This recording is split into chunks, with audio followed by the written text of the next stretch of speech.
to fight together for lasting peace and justice on earth. Oh, sons and daughters of Africa, flesh of the sun and flesh of the sky, let us make Africa the tree of life. Let us all unite and toil together to give the best we have to Africa, the cradle of mankind, the font of culture, our pride and hope at break of dawn.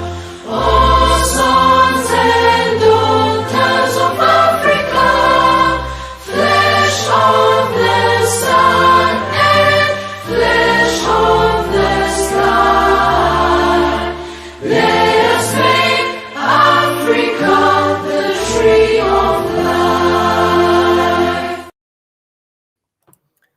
Hello, everyone. Welcome to this live session, the first ever YALI Rise webinars. With me tonight, I have a group of young leaders, and right now I will bring Zaitwa in so we can just basically introduce this webinar and then invite Clement Kandodo, who will take us through. There's a lineup of two presenters, Clement Kandodo as well as Monique. So right quick, since we had some technical difficulties, we're just going to jump right into it. Zaitwa is going to come in and then basically just talk to us just a little bit, and then introduce our first speaker tonight, Clement Kandodo. Zaitwa, welcome to this live session. Thank you, Rev. Thanks for the great introduction, and welcome everybody to this webinar. This is the first webinar of our Youth YALI Rise Malawi webinar series, and we're so happy to have you. Just briefly, this is the YALI Association in Malawi. This is an association of the YALI alumni in Malawi, the Young African Leaders Initiative alumni, the Mandela Washington Fellows, and the RLC Fellows. And we thought that during this COVID-19 time, we faced so many challenges, so we put together this webinar series for all of us to come together and discuss various things. And this very first webinar, this first one, is about entrepreneurship. So stay tuned. We have some great speakers for you. We have Monique from Umami, and we have Clement here with you tonight. So just enjoy, participate, speak, ask questions, comment, leave us your email address so we can stay in touch with you. All right, thanks. All right, many thanks, Zaitwa, for the great introduction. And without further ado, let's make welcome Clement Kandodo.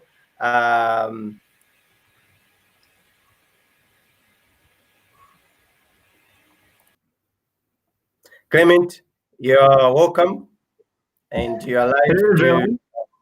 Yeah. Yes, Clement. Clement, Can you you're hear live. me? Yes. Okay, thank you very much. Hello, everyone. My name is Clement Kandodo. I'm the CEO of Ecogen. I'm so happy to be talking to you all tonight. So my presentation, I'll be sharing with you about what our company Ecogen does basically in this pandemic of COVID-19. Yeah, so I have a presentation here. Let me share with you.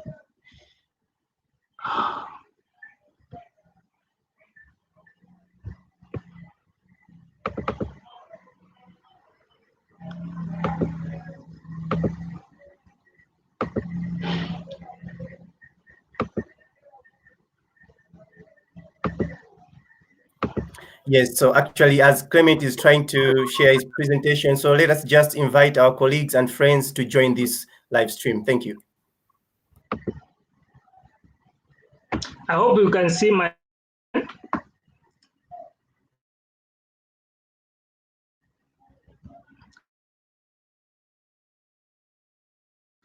Yeah, so Ecogen is I'm at award-winning social business founded in advanced biogas technology for clients to convert the available organic waste into renewable biogas energy that they can use for cooking, lighting, or generating electricity. And our system also produces the fertilizer uh, that can be used for farming and other farming.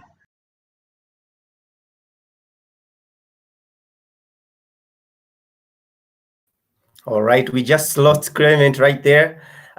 So I'm just going to bring in Zaitwa again so we can just basically talk about what Clement does. So yeah, Zaitwa, we are having a bit All of a challenge. right, thank you. I am Connection. back. Just going to talk about the webinar series a little bit more. I say Perfect. this was the first of many, so we have lots more coming. We're going to have a webinar once every month, every Thursday, same time, same place. Join us. We're going to talk about different things under the 3 tracks.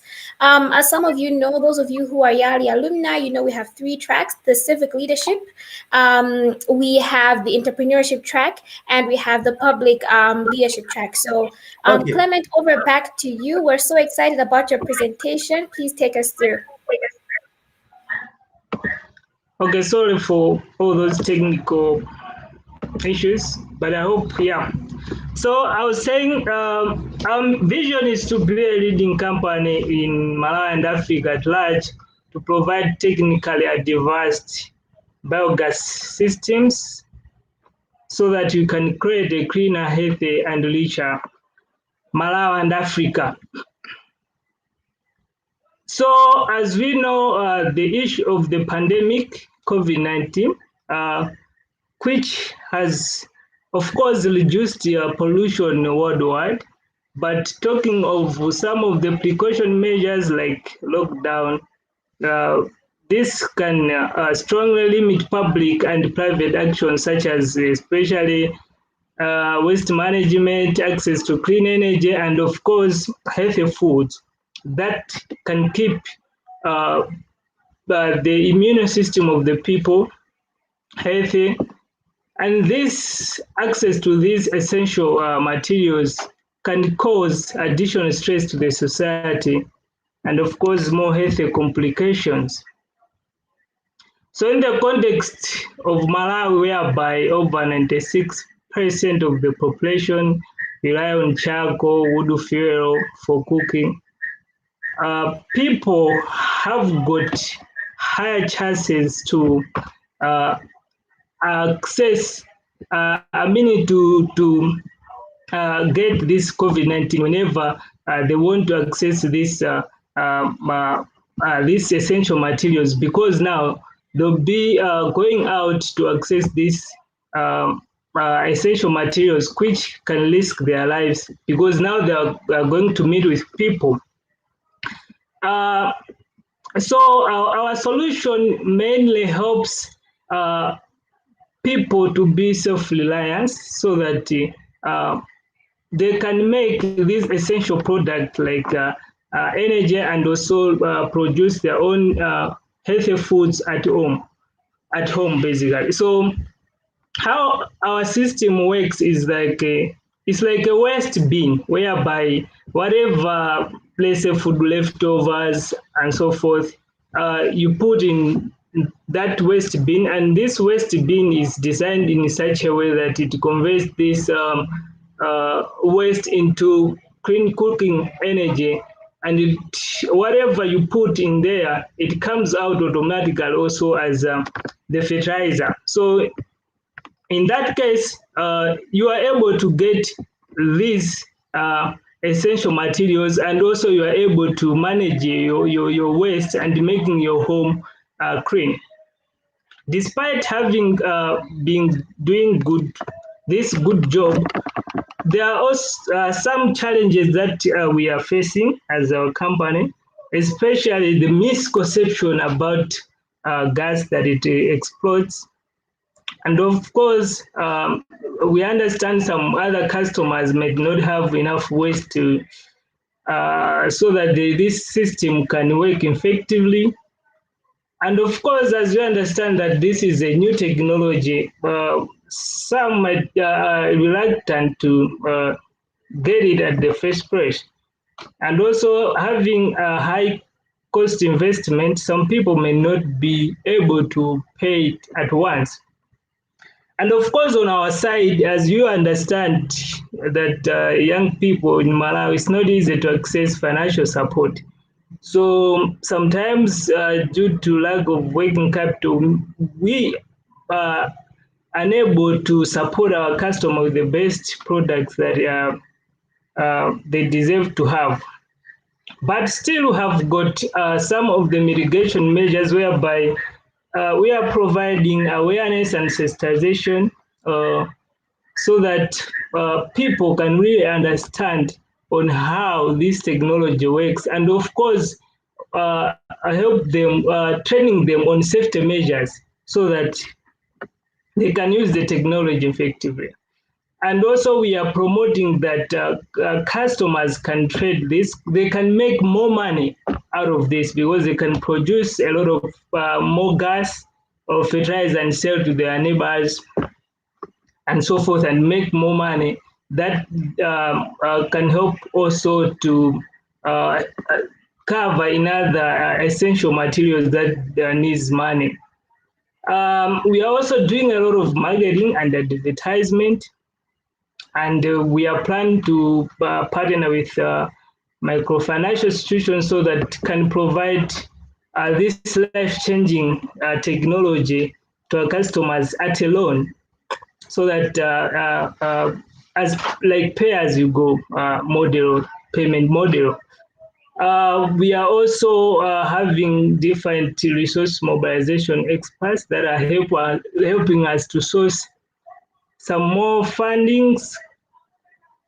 Yeah, so we also, in terms of, because we don't have enough capital, we are working on the deposits from our customers. So the customer can give us money and we do the work. So despite some challenges and so forth, but since we started in 2018, we have managed to win over 9 hours, which is Africa EDF, the Tony Numero Foundation, Forum, Enable program by African Development Bank. But recently, the government has also given us an award called Climate Innovation Challenge. We have also won another award by African Development Bank, which of course as a company we are more proud of. It was almost 3,000 applicants applied for this, and we are among 20 companies in Africa that was recognized as the best to provide solutions to fight coronavirus in Africa. So reaching this far, I thank you all for your attention, listening to me. You may ask me questions. Thank you very much.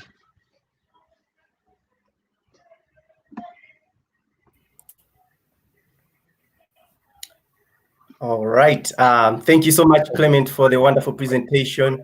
I think it was very loud and clear. But before we take on questions, I would just like to play a short video about what Clement does. So enjoy.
Yeah, welcome back, everyone. So that was basically about Clement's initiative, social enterprise.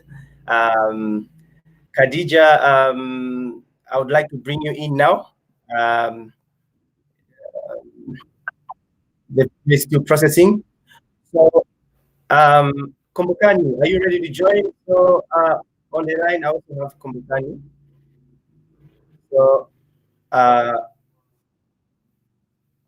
Kombukani is the Northern Region representative. Kombukani, welcome. Thank you so much, Rev. Yeah. So, Clement just presented. Can you facilitate the questions and any comments on what Clement had presented? That would be great.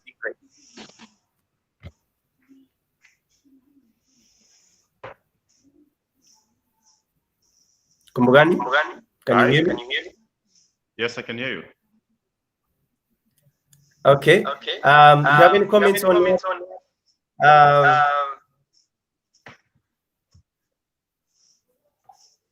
Actually, I didn't get to be part of the presentation. So I don't know if you can quickly recap, or maybe it's fine. Like, I know Zaitwa is here, Khadija is here. So whatever comments they made, they should be okay. Okay, right. So, Khadija, I'm going to mute you now, Kombugani, so that we don't have echo. Right. So, Khadija is live now and ready to bring in. Oh, we just lost Khadija again. But she was live and ready to bring in Monique. So we are still going to wait around until Khadija and Monique, they are ready to join. Until then, Kombugani, are you ready? Oh, okay.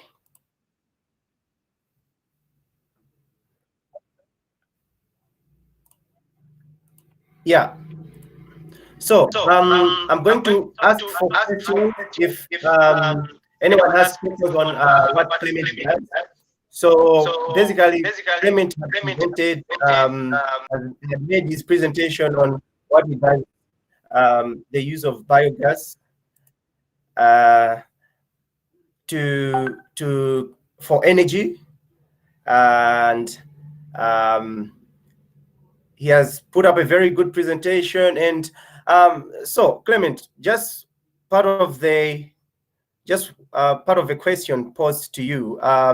What are some of the challenges that you think, as a youth, you have faced in trying to penetrate the market as a youth?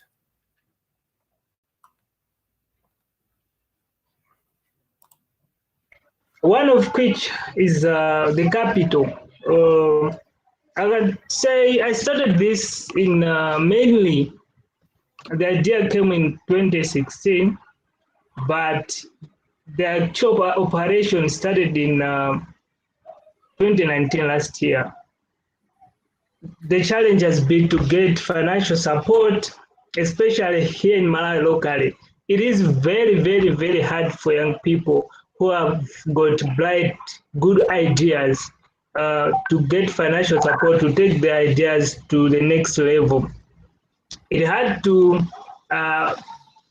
because of my realization of sourcing money outside Malawi on international market, is when I got support, and then implementing this technology in Malawi. And another issue about the innovation and the young people in Malawi, I think most people don't take us seriously. You can have a good presentation and present it to some big people that you think maybe might support you, not necessarily with money, but maybe technical something else. But because you're a young person, and some people don't take you that seriously. But my advice is just keep pushing, because those two big people that will be interested on your idea. So keep pushing, and it will come to something good. So, Sure. Clement, I hope you can see the question right there. If you can quickly respond to it. Ruth Mumba, yes. I think I would be happy to talk to you. I've shared my contact details on the host chat. I mean, on the chat. Uh, yes. So just let's link up. All right. Sure. John. Thank you, Zaitwa. John is in Zimba and is very impressed with the work that you're doing. John is asking that, how did you start? How did you get to this place? Is it because of your background education? Did you do you have a bachelor's? Did you do some education in engineering? How did you end up in this place? Because this is someone who's also passionate about renewable energy, but doesn't know how to move from that, from the place of passion to the place where you are. How does one do that? Good question. I think I'm just an entrepreneur.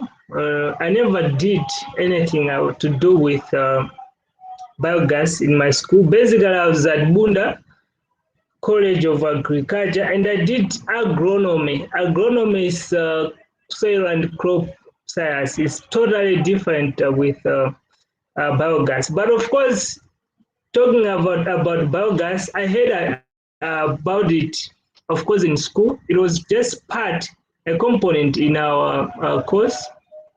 So after hearing that, is when it came in my mind to see why is it this technology seems to be good, but then more people are not using it. And of course, coming from a poor background in a village whereby we had lots of these wastes, but still people were using firewood, charcoal, and which was not good to the environment as it was causing deforestation.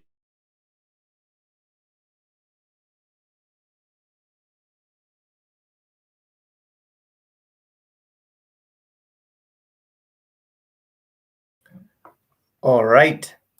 Thank you very much, Clement. I guess that was very enlightening. However, Zaitwa, have you noted some people who are very engaged, like Jimmy Brian Kayange? I think he's been too involved into this. We should reserve a prize for him. As promised, first 20 participants would get away with some prizes. Thank you so much, Jimmy, for participating. Right now, I'm going to bring in Khadija, and then until then, we're going to wait for 3 questions. We're going to have 3 questions from Clement to the rest of the group. Everyone who answers those questions correct, they are going to get away with some very wonderful prizes, T-shirts, bottles, as well as 32 GB flash drives. That's right. Okay. So, ladies and gentlemen, here we have our Vice President, Khadija Sungeni Musa.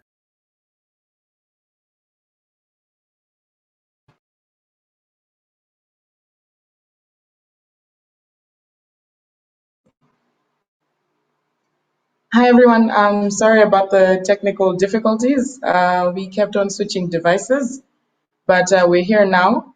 And sitting with me is Monique Lola Kawela Mabanda, and she is the owner and founder of Umami.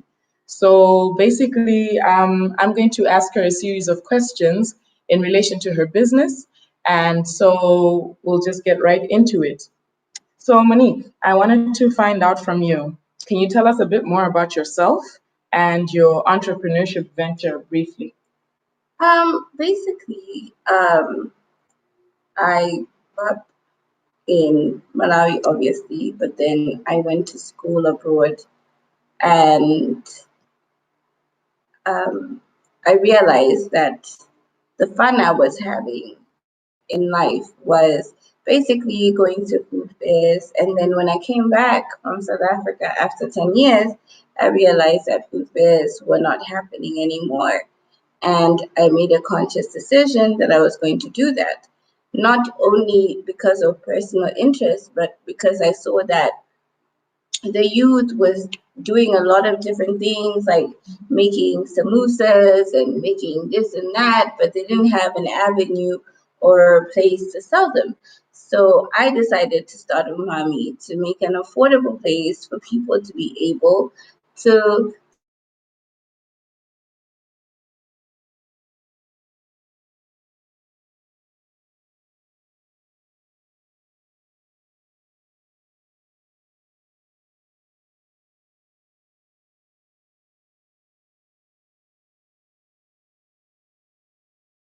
and sell their things and also have fun at the same Your entrepreneurship journey. How did you start and how's it going so far?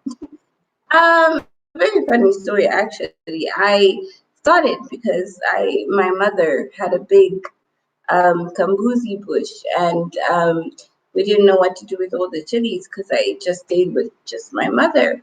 So what we did was I said I'm gonna start making chilies. I made my first batch of chilies and people liked them, and then I was like, oh, this is what I'm gonna do. And so I think it kind of progressed from there. And me being somebody who just likes to cook in general, people would see my food and be like, can we get this? So it kind of grew and word of mouth. So yeah, I guess that's how I started.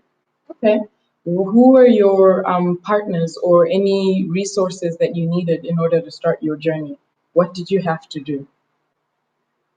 I didn't have any partners, but what I did have was supporters, which is better than partners. And I think that that's one thing that people don't get is if people support you, it's better than financial, like support, because it was always like, oh, you can do it or whatever. So, my partners, it was just me for the longest time, but honestly, started Umami from my mother's house, so I guess I could call her a partner. I still owe her shares.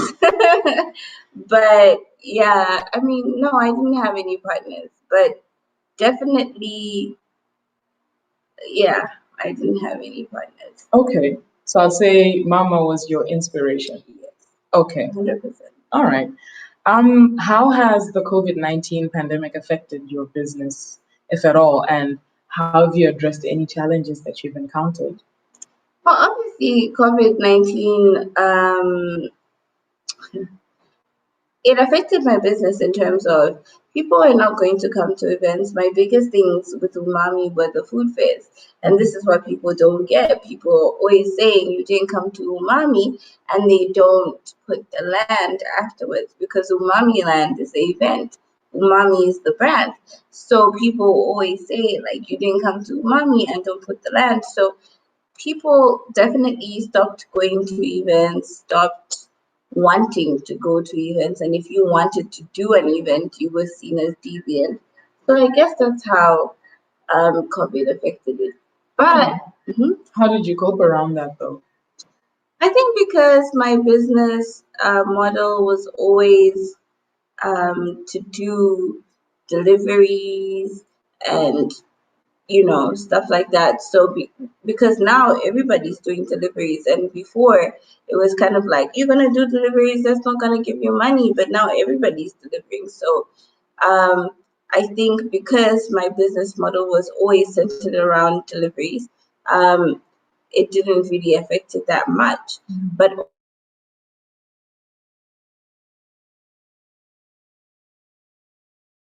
as umami is obviously it's so many things. I do cooking seminars, I do, home chefing, I do a lot of things. So what I did was instead of saying, oh, I'm gonna have a pizza seminar that's going to have unlimited amount of people, I would now say, okay, only 8 people this time, and then you do the social distancing and the COVID restrictions. So I was able to still keep going. That was literally going to be my next question, to ask you, what are some of the lessons you've learned because of this pandemic? I think I've learned to be innovative. But I've also learned that throughout history, a lot of things have happened. And I think if companies had stopped because things have gone wrong, then a lot of companies would not exist. You need to sit down and think, okay, what is the state of the world right now? And what can I do to keep my business afloat, but also be socially conscious, of what's going on in the world?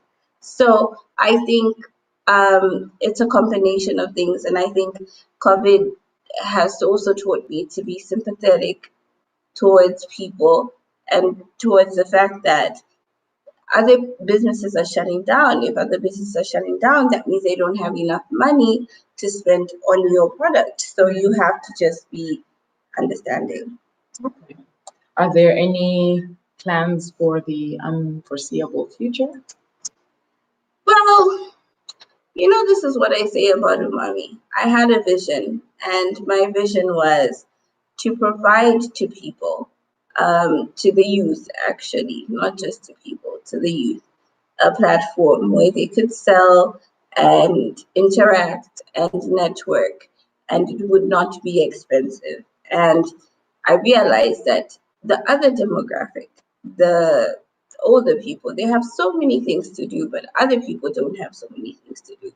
And so I just want to create a space where you can get value for your money and you can have just as much fun as you would spend at another, big event, but you don't have to, spend that much money. I want to make it inclusive, and I want to inspire young people to start business because it's not easy, but I think for the foreseeable future, I want everybody who has any idea to come forward and to be comfortable to approach Umami and be like, you know what, I want to do this and I can help in any way possible. Okay. What advice then would you give to any young entrepreneurs that are trying to also make it out there? In terms, especially in light of this COVID-19 pandemic, also we've got to keep that in mind. They all face a lot of challenges. They will want to ask for help but don't know how to. So what kind of advice would you give to young entrepreneurs who want to start out their own ventures? I think the first thing is, if you have a passion project, it's very visible. People can see that this is what you want to do. And any person, even me, I've helped out a lot of people who've been like, listen, I don't have the stove fee right now, but if I do this, then maybe I'll be able to get you back. And even if they aren't able to, I'm happy that they were able to get their product out there. I think the biggest thing is confidence. You have to be able to put yourself in a situation where you're confident in your brand and also confident in your talent. But I also think that if you do a passion project, it becomes more about yourself. And I think it's not an ego thing. It's just about, what do I like to do? And a lot of times when you talk to therapists and everything, they will ask you, what do you like to do? And it's an important question. So I think that the youth should think about that when they're, wanting to get into business. Mm-hmm. So I'm hearing a lot of, if you're good at something, go ahead and do it. Take the leap of faith, essentially. Okay. My last question to you would be, are there any resources that you've had to refer to, anything that you can recommend to young entrepreneurs? So whether it's platforms that they can use, whether there's specific people, whether there's any life hacks that you've found out that you think could help with other young people? Resources. This is, I think, the biggest problem is that we don't have that much financial resource support. But I do think that if you can join, like, I don't know, like a village bank, or kind of have like a savings account, or go to like these, like Finca, or, those kind of organizations. But what I will tell you is, business does not start because of money. You can never say, oh, I have this amount of money and now I'm going to start a business. Business starts because of passion. Therefore, you can have enough money to do one batch of whatever it is you do, and you can still be able to do it. And if that batch is successful, it's going to enable you to do the next batch and the next batch. So don't always rely on other people to boost you, because this country is centered in a way of, there's not enough resources to go around for everybody, and that's the truth. But don't feel disheartened because of that. I think go on because of that. And even if you make 2 sales every day, you've made a sale, and be proud of yourself. I think in terms of resources, we can talk about banks and bank loans, but some people don't have collateral. So I think that would be unfair, to speak about that, because it'll be like, oh, we don't have collateral. But I say this, I say, if you're good at making chilies and all you can do is 2 bottles today, do 2 bottles today. And when you sell them, do 4 bottles the next day. That is what I will say, because I didn't have a lot of funding either, but mommy happened. Mommy happened. It did not just happen. But I'm just saying, like, stop thinking that somebody is going to give you the money to do business. Just do business, do barter trading. Tell them, I will do this for you if you will do this for me. Like, be innovative and be creative. And everybody's always looking for a service. That's why we pay money for people to clean our houses. We pay money for whatever. Same thing with business. Just, be creative. Yeah. Monique, we have spoken about quite a lot. I think we've covered all the different aspects that I wanted to touch on. However, I'm not too sure if the audience got all of that, and I would like to test them. So you being the presenter, I want to ask if you have at least 2 or 3 questions that you can ask the audience to see what they got out of what you spoke about. And again, like we did in the previous presentation, whoever gets the correct answer first will stand a chance to win one of the branded items. So I'll just ask you to ask the 3 questions all at once. And when you guys answer, if you can just list that this is the answer to question 1 or question 2 or question 3, that way we can know who was first in answering that particular question. Okay. I think my first question is going to be, what is the first thing you need as collateral in business? Number 2. The second question is going to be, I don't know, actually. You're going to have to make it too difficult. Okay. No, I'm not going to make it difficult. Okay, the second question is going to be,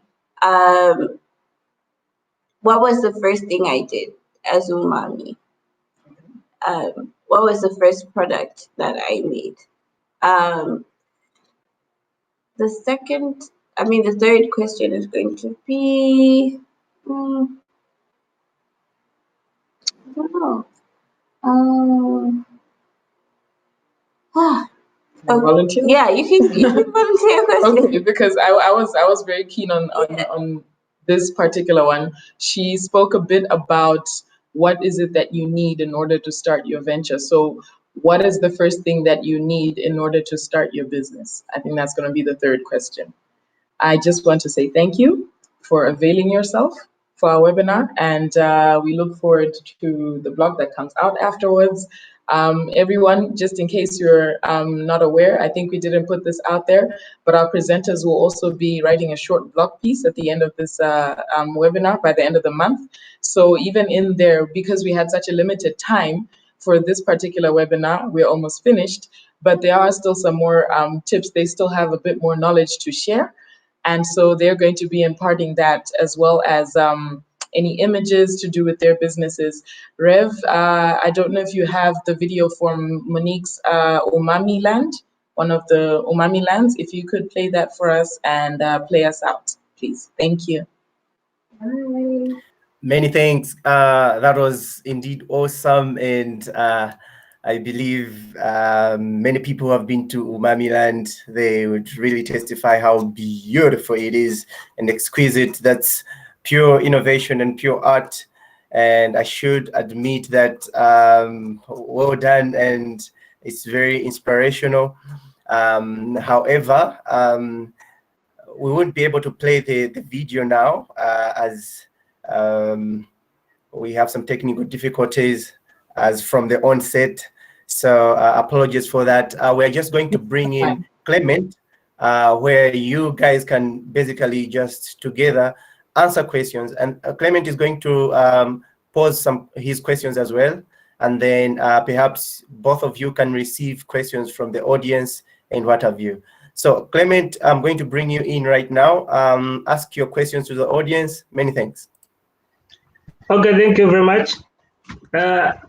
Sorry for my previous answer about how I started this thing. I think I lost the connection, so I didn't finish. Just want to continue on that. So I was saying that I did agronomy at Bunda, which is totally different to this. So I started this business out of the passion thing to change something that I feel is not going well, and seeing an opportunity of doing business to earn a living, which is job, and also create jobs for others. So I did learn through internet especially, and also I was approaching other companies that are into this industry, where I got some knowledge and be able to practice that in Malawi. Simple as that.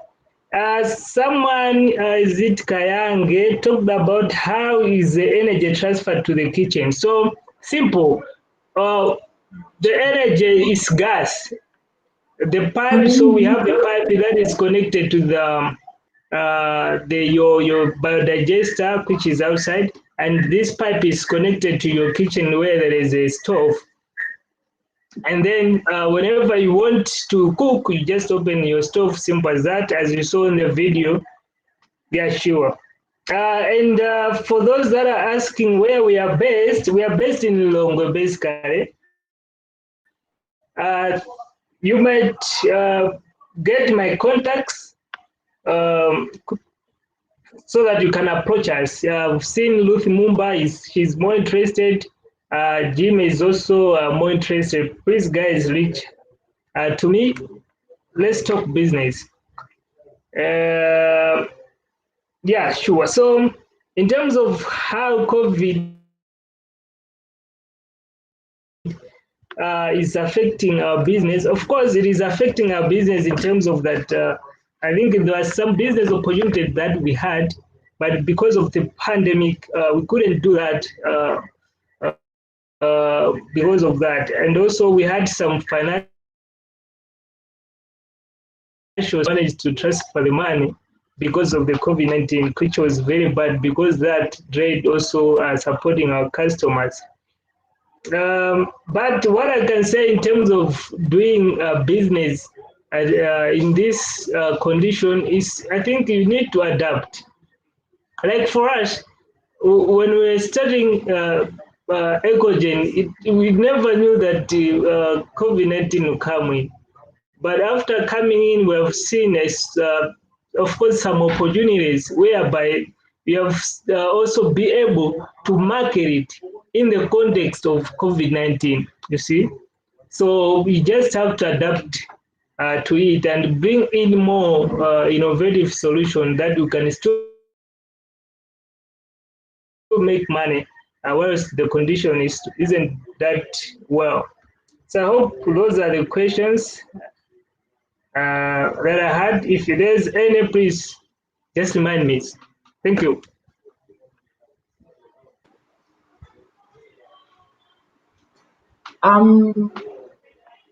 I don't know if you can see that there's a question from Jimmy who was talking about branding. So he says, my question is on branding. People copy and paste business ideas, and not all are good at pasting what they copy. And for those who do it wrongly, sometimes they ruin and damage the business image of those who invented the initial business idea. So how do you make sure you stand tall in your business without finding yourself in a situation where someone copies your business idea and makes a mess out of it? I think that's very, very true. And I've seen most people are very reluctant to even share their business ideas to potential people that can support them.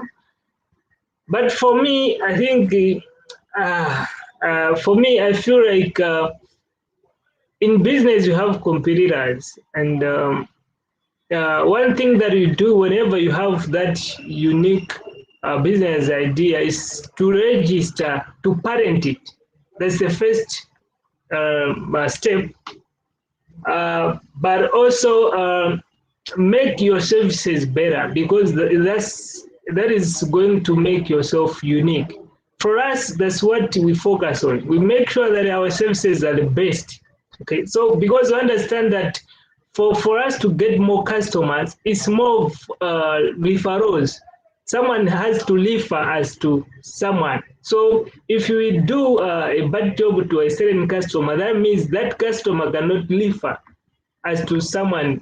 So we make sure that our services are the best than any other competitor available. Sure. Thanks for that answer, Clement. I think I also want to field this to Monique. Let me just call her because, as you can see, I'm in a home background. I had to come to Monique's home to do this interview because she has some cooking orders. So I'm going to call her, come out of the kitchen and just respond. Okay, she's coming. And respond to this question as well. So I'll just read it again for you. Jimmy said, okay, having an idea on how to beat a pandemic like COVID-19 in order to keep things going is not an easy thing. I like the way Monique has responded to this challenge, especially the business approach of delivering to clients when social distancing is not optional but mandatory in order to in order not to get the virus and spread it. So my question is on branding. People copy and paste business.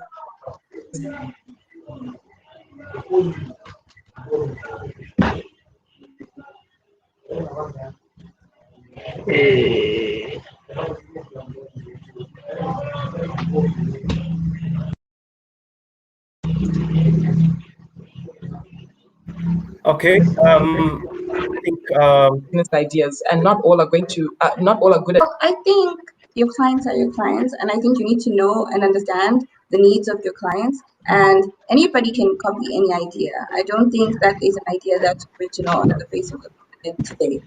But I think that your individual interaction with your clients and your individual way in which you deal with things is the way that you understand it. But also, the copy and pasting something that is going to happen time and time again, even if somebody comes up with an original idea.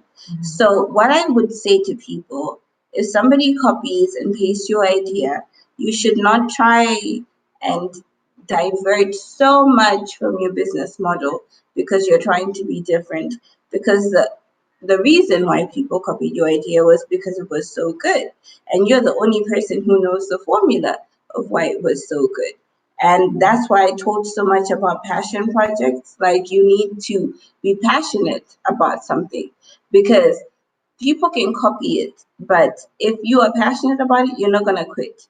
People will quit if it doesn't do well. People will quit if it doesn't work out the way it has worked out for you. But I think keep going. But also about ruining your brand. I don't think that really happens. I think in the beginning of my business journey, I think I thought that that would happen. Like if people copied your idea, then it ruins the brand and it dilutes it. But it doesn't, and we've seen it time and time again with big brands that that's not what happens. And I think what I would like to say to the youth is, if you have an idea and you stick to it, you will be the last person standing, and that is the most important thing. And during a pandemic like we're in, a lot of people are going to try and do things that other people are doing because they're still making money when their business is going down. But you're the only person who knows how it functions. Therefore, the best thing is just to support each other and also ask for advice or ask for, you know what, let's collaborate. You're doing the same thing that I'm doing. So, let's get together and collaborate. I don't think it's something that should be that you should be scared of or something that should be a taboo. I mean, let's all do it. Okay. Yeah. Again, thank you so much. I hope nothing is burning. Okay, great. I'm gonna hand it over back to you, Rev. I think we're done on our end. Thanks everyone for joining. Bye. Many thanks, Monique and Khadija, and I was hoping you, as the Vice President, would basically close this meeting. Thank you for the time. And I would also like to appreciate Clement as well as Zaitwa. And Zaitwa, you are currently live, and thank you so much for joining. And I guess it wasn't that great due to some technical difficulties, but I guess this has to do it for today. And thank you so much. Khadija, can you kindly just close and wrap up? And if you have any last words, Zaitwa, you can also come in and then wrap it up. Thank you so much. Okay, last words. So as you know, this was our first webinar, and we will be having the next ones starting January. So look out for our posters, follow our social media pages, follow this page. We're gonna post on our YouTube channel a video that basically summarizes what this project is about and why we're doing it. So keep an eye out for that. Keep an eye out for all our posters. Keep an eye out for our announcements. We'll even be reaching out to you, especially if you're a Mandela Washington Fellow, alumni, or you're a YALI Regional Leadership Center Southern Africa alumni. We'll be reaching out to you as well to ask you to participate and moderate some sessions as well, present as well, speak on it. So as you know, we're going to do this in line with the 3 tracks of the YALI program. So today was business and entrepreneurship development. The next one will be on civic leadership. The one after that will be on some cross-cutting issues. The one after that will be on public management and governance. And the last one will be on cross-cutting issues as well. And then at the end of all of it, we'd like every single person who has attended these webinars, if you think you have gotten something out of this and you would like to participate in the Ideathon, then you should apply. The criteria for that is that you have to be youth, so anyone aged between 21 to 35, because that's the age definition of YALI for youth. And you have to have participated in at least one of the webinar sessions, and you apply in line with the webinar session that you attended. And there will be prizes, cash prizes to win, to help with your startup. So yeah, that's going to be one webinar a month, different themes. So keep an eye out for our post.